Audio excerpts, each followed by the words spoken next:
எந்த ஒரு எலக்ட்ரானிக்ஸ் பொருளை எடுத்துக்கிட்டாலும் இப்போ நம்ம டிவின்னு எடுத்துக்கிட்டோம்னா நம்ம வந்து ஒரு டிவி சரி பண்ணி கொடுத்தா நான் சரி பண்ணி கொடுத்தா 2 வருஷம் ஆகும், மற்றவங்க சரி பண்ணி கொடுத்தா 6 மாதம் ஆகும் அப்படிங்கிறது எதுவுமே கிடையாது. நம்ம இடத்துல இருக்கக்கூடிய பவர் கன்சப்ஷனை பொறுத்து தான் இருக்குது. இப்போ நம்ம இருக்கக்கூடிய இடத்துல நம்ம ஸ்டெபிளைசர் வச்சுருக்கோம் அப்படின்னா அது கான்ஸ்டண்ட்டாக 222 220 230 வோல்ட்டு கொடுக்குன்னா அதுதான் கொடுக்கும். அதாவது ஒரு நல்ல ஸ்டெபிளைசராக இருந்தால் விகார்டு ப்ரீமியம் அது மாதிரி உள்ள நல்ல குவாலிட்டி ஸ்டெபிளைசராக அதையும் நம்ம செக் பண்ணி பார்க்கலாம். மல்டிமீட்டர் எடுத்து நம்ம சப்ளை வீட்டில் எவ்வளோ வருது, அந்த அவுட்புட் எவ்வளோ வருது அந்த ஸ்டெபிளைசரில் வச்சு பார்த்தோம்னா கான்ஸ்டண்ட்டாக இதுக்கும் அதுக்கும் உள்ள வேரண்டி தெரியும். நம்ம வீட்டில் இருக்கக்கூடிய TV, home theatre, DVD, AC எல்லாத்துக்குமே கண்டிப்பாக ஃப்ரிட்ஜிலேருந்து எல்லாமே ஸ்டெபிளைசர் கண்டிப்பாக வைக்கணும். அது ஒரு மின்தடை மாதிரி தான். நமக்கு ஏதாவது ஒரு மின்னில் பிரச்சனை ஏற்பட்டதுன்னா அதை பாதுகாக்கிறதுக்கு நல்லாவே ஒரு உபகரணமாக இருக்கும். இப்போ இவங்க வந்து என்னென்னா, இப்போ இங்கே நாங்கள் இருக்கிற ஏரியாவில் பார்த்தீங்கன்னா பக்கத்துலேயே டிரான்ஸ்ஃபார்மர், பவர் ஸ்டேஷன் எல்லாமே இருக்குது. வோல்ட் வந்து கான்ஸ்டண்ட்டாக இருக்காது. ஒரு தடவை ஆஃப் ஆகி ஆன் பண்ணோன்னா சார்ஜ் பண்ணும்போது நிறைய வோல்ட் வரும். இப்போ இது வந்து என்னென்னா பவர் ஃபால்ட் வந்திருக்கு. இதுக்கப்புறமும் வராமல் இருக்குன்னா அது தெரியாது. ஏன்னா எலக்ட்ரானிக்ஸை பொறுத்தவரையும் எதுவுமே வாரண்டி கேரண்டி கிடையாது. இப்போ நம்ம சரி பண்ணி கொடுக்குறோன்னா நம்ம ஜாமா மாற்றிருக்கோம், எல்லாமே போட்டிருக்கோம். நம்மளுடைய லேபர் 150 200 அது மாதிரி உள்ளது மட்டும்தான். மற்றதெல்லாம் ஸ்பேருக்கு என்னவோ அதை நம்ம வாங்கிடுவோம். அதனால் எல்லா கஸ்டமரும் சரி, எல்லா வாடிக்கையாளரும் கடைக்காரங்களும் என்னென்னா நம்ம சரி பண்ணி கொடுக்கும்போதே மொத்தமாக அவங்களுக்கு எல்லாத்தையும் விளக்கமாக சொல்லிடணும். ஒரு டிவி நீங்கள் சரி பண்ண கொடுத்தீங்கன்னா என்ன ஃபால்ட்டோ அதை நம்ம சரி பண்ணோம்னா அது வந்து நாளைக்கு ஃபால்ட்டே ஆகாதுன்னு எந்த விதமான உத்தரவாதம் கொடுக்க முடியாது. நீங்கள் கரெக்டாக வந்து ஸ்டெபிளைசர்லாம் வச்சு போட்டுக்கிட்டீங்க அப்படின்னா 1 வருஷம் 2 வருஷம் 3 வருஷம் தாராளமே ஓடும். அது கடைக்கும் நல்ல பேர், உங்களுக்கும் அதிக செலவு இல்லாமல் இருக்கும். அதனால் எந்த ஒரு மின் உபகரணம் உபயோகப்படுத்தும் போதும் நீங்கள் தயவு செஞ்சு என்னென்னா உங்கள் வீட்டில் இருக்கக்கூடிய அந்த மின் உபகரணங்களுக்கு நீங்கள் ஸ்டெபிளைசர் அப்படிங்கிற ஒரு விஷயத்தை யூஸ் பண்ணுறது ரொம்பவே நல்லதானது. மற்றபடி இதில் உங்களுக்கு வேறு எதுவும் ஃபால்ட் வர வாய்ப்பு இல்லை. ஆனால் ஒரு டிவி, கலைஞர் டிவி அப்படின்னு எடுத்துக்கிட்டோம்னா அது கொடுத்து இப்போ 10-15 வருஷம் மேலே ஆகிடுது. சர்வீஸ் அப்படிங்கிறது கண்டிப்பாக வரதான் செய்யும். இப்போ நம்ம பவர் செக்ஷன் பார்க்குறோம். பவர் செக்ஷனுக்கு அப்புறம் பார்த்தீங்கன்னா ஆடியோ செக்ஷனில் சில கண்டென்சர்னு சொல்லக்கூடியது இருக்குது. இது வந்து பார்த்திங்கன்னா இந்த கெப்பாசிட்டர்னு சொல்லுவாங்க, கண்டென்சர் சொல்லுவாங்க. இந்த கண்டென்சர் வந்து உப்பி போயிடுச்சு, வேறு ஏதாவது ஃபால்ட் வந்துருச்சுன்னா அது வந்து ஆடியோ வராமல் போயிடும். இப்போ காலையில் ஒரு கம்ப்ளைண்ட் ஒன்று பார்த்தேன். அது என்னென்னா ஸ்பீக்கர் ஃபால்ட்டு. ஸ்பீக்கர் வந்து அப்போ புதுசாக கொடுத்தப்ப இருந்த ஸ்பீக்கர் பூச்செல்லாம் அரிச்சு போயிட்டு இந்த ஸ்பீக்கர் வரல, ஸ்பீக்கர் மாற்றி கொடுத்தோம்.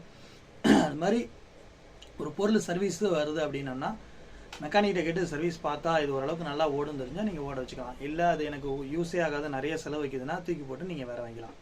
உங்களுக்கும் செலவு அதிக வேஸ்ட் ஆகும், மெக்கானிக்கும் அது நல்ல பேர் கிடைக்காது. கூடுமான வரையும் எல்லாமே நல்லா தான் பார்க்கணும்னு நினச்சி பார்ப்பாங்க.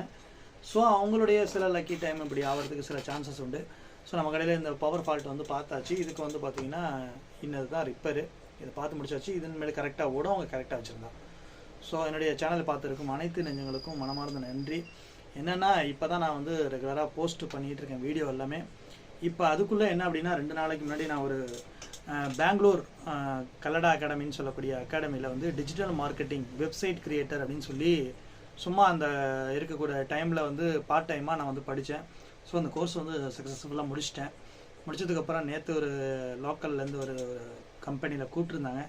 போனேன், இன்டர்வியூலேயே வந்து செலக்ட் ஆகிருக்கேன். நாளைக்கு தான் போனால் தெரியும். ஸோ அதையும் நம்ம போயிட்டோம் அப்படின்னோம்னா அதுக்கப்புறம் டிவி, இந்த மொபைல் கடை இதெல்லாம் வந்து ஈவினிங் மேலே தான் 3 மணி 4 மணிக்கு மேலே தான் பார்க்க முடியும். ஸோ அது கன்ஃபார்மாக இல்லைங்கிறது நாளைக்கு அவங்க சேலரி கொடுக்குறத டைமிங் கொடுத்தத பொறுத்து தான் நம்ம சொல்ல முடியும். வீடியோ இதுக்கெல்லாம் இடையில தான் என்னுடைய நேரத்தை ஒதுக்கி இந்த வீடியோ எடுத்து இதை நான் திருப்பி என்னுடைய இதில் போட்டு அதை கட்டிங் பண்ணி அதுக்கப்புறம் அதில் எக்ஸ்ட்ரா ஆட் பண்ணி எப்படியும் ஒரு 1 hour ஒரு வீடியோ மேக் பண்ணுறதுக்கு ஆகிடுது. ஸோ சேனலை பார்த்துட்டு இருக்கிற எல்லாருமே வந்துட்டு என்னென்னா உங்களுடைய தெரிஞ்ச நண்பர்கள், உறவினர்கள் கூடுமான வரையும் எல்லாரையும் சப்ஸ்கிரைப் பண்ணுறது. ஏன்னா இப்போ நம்ம ஒரு நாளைக்கு எத்தனையோ வீடியோக்கள் பார்க்குறோம், இன்ஸ்டாகிராம், யூடியூப்பு, ஃபேஸ்புக் அப்படின்னு. அதில் பார்க்கும்போது ஒரு சில டேட்டாக்கள் மூலிமா அவங்களுக்கு சில ஆடு, சில வருமானங்கள் வரும்.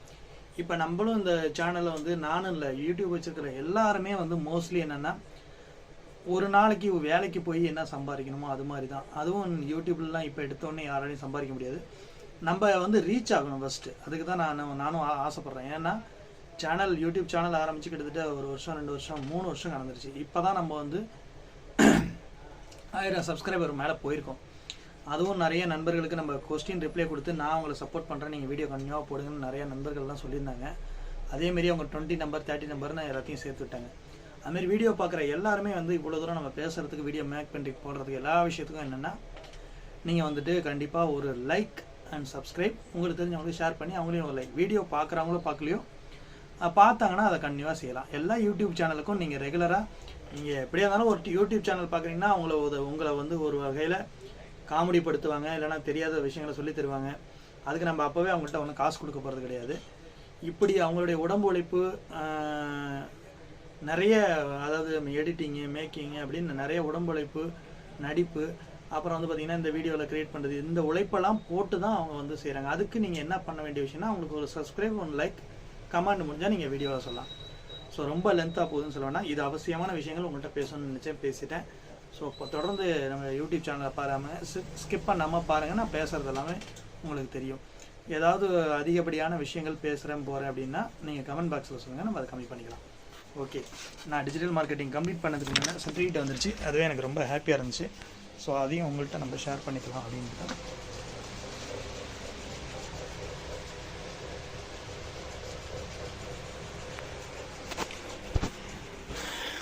ஓகே, பாய் பாய். அடுத்த வீடியோவில் சந்திப்போம். உங்கள் ஆர்கேவி, உங்களுக்காக ஒருவன், உங்களை ஒருவன்.